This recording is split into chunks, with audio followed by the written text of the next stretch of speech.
In the acclaimed book Rich Dad Poor Dad by Robert Kiyosaki, he challenges the common belief that your home is not an investment, instead, calling it a liability.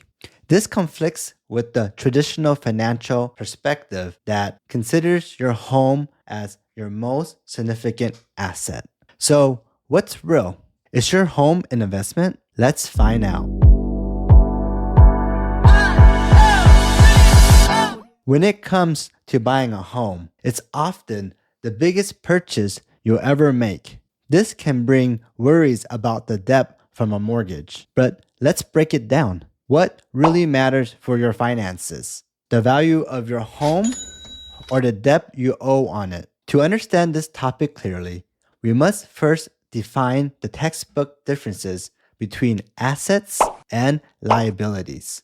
In finance, assets and liabilities are like two sides of a coin. An asset is something you own that holds value for you. Many view their house as an asset since it can be sold or turned into a rental property.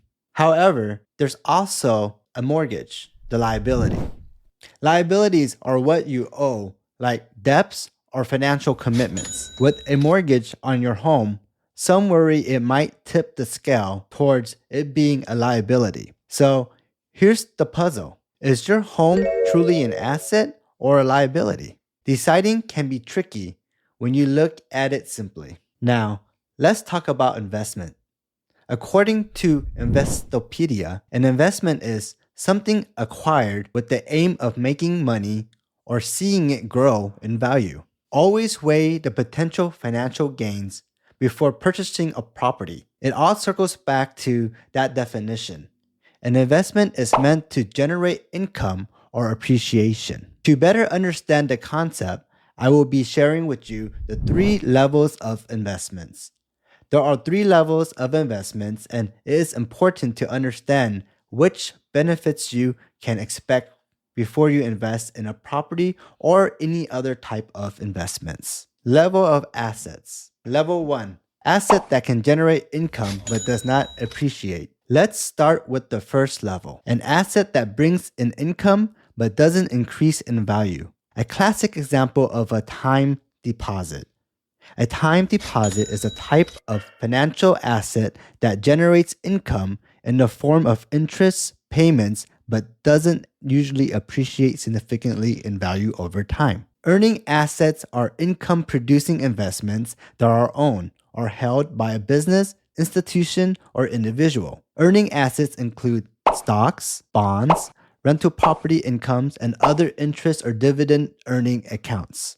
However, in real estate, it's a bit different because real estate investment typically don't fit into this level because over time, real estate values tend to rise. So that brings us to the next level. Level 2, asset that generates infinite financial and non-financial returns.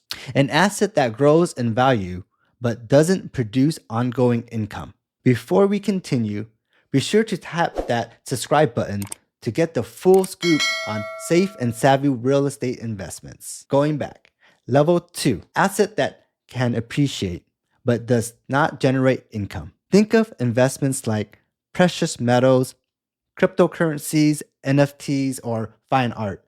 They tend to increase in value over time but don't provide regular income. Now, in real estate investing in residential lots often leads to increased values. But here's the catch. These lots usually don't churn out rental income. So if you're eyeing this type of investment, remember, it's all about potential appreciation rather than immediate cash flow.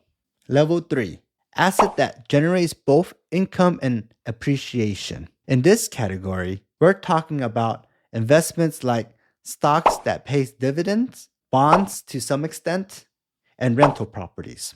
Condos, townhouses, single-family or multifamily homes are prime examples of rental properties. Once you own one of these properties, you can rent it out right after getting possession to earn income. Plus, if you pick a property in an area with solid foundations and fundamentals, it can grow in value significantly. Need tips on where to find these asset-friendly locations? Feel free to reach out to me anytime. So if you are deciding whether your house is an asset or not, you have to ask some of these following questions. So the first question would be, what is your house monetary value? When your primary residence has value that can be converted into cash or used to potentially make more money, then you can consider it as an asset. For instance, you own the house that you live in. It is considered an asset because it has value and benefits to you. If you were to sell it, you would likely make a profit, which is one way that the value of the house is converted into cash. The second question would be, does it yield income? When you convert your residence into a rental house or lease, it would generate rental income, which is another way that the house is used to generate passive financial benefits. And the third question would be, does the real estate market value in your area appreciate? A property can be considered an asset through its value appreciation, which means that the value of the primary residence and lot increases over the years. This can happen due to several factors, including a growing demand for housing in a certain area, home improvements made, or inflations. When the value of a house increases, the owner's equity in the house also increases, making it a valuable asset for long-term investment. So, is buying a home, be it a condo, a townhouse, or a house, for your personal use a good and wise investment? Well, yes, it is. It falls under level 2. It appreciates but does not generate income.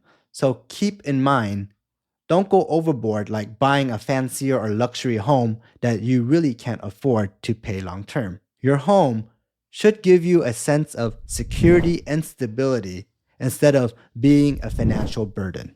But what's unique about buying a property as opposed to other types of investments is that you can eventually turn your home into a rental property, making it a level 3 investment. So you can benefit in two ways: through passive income and capital appreciation. With other forms of investment, this doesn't happen. Or at least you don't get to choose when it happens. Again, one of the main reasons why I love investing in real estate is the incredible control on what I can do with it. At the end of the day, investing in a home will give you a financial benefit both in the short term and long term, getting you one step closer to financial freedom. Always remember that your home falls into the asset category, even if you're not fully paid off yet. Its value can be pegged to what you pay for it, its taxable value or current market rate based on similar houses in your neighborhood. So, selling it can bring financial gains, regardless of how that value is determined. Now, some argue that since home needs ongoing maintenance, there are always a liability, even if fully owned. But unlike a rental property, your home value can grow as the market does. By financial definition, it's an asset, while your mortgage sits as a liability. Before we end today's podcast, remember, your home is your sanctuary.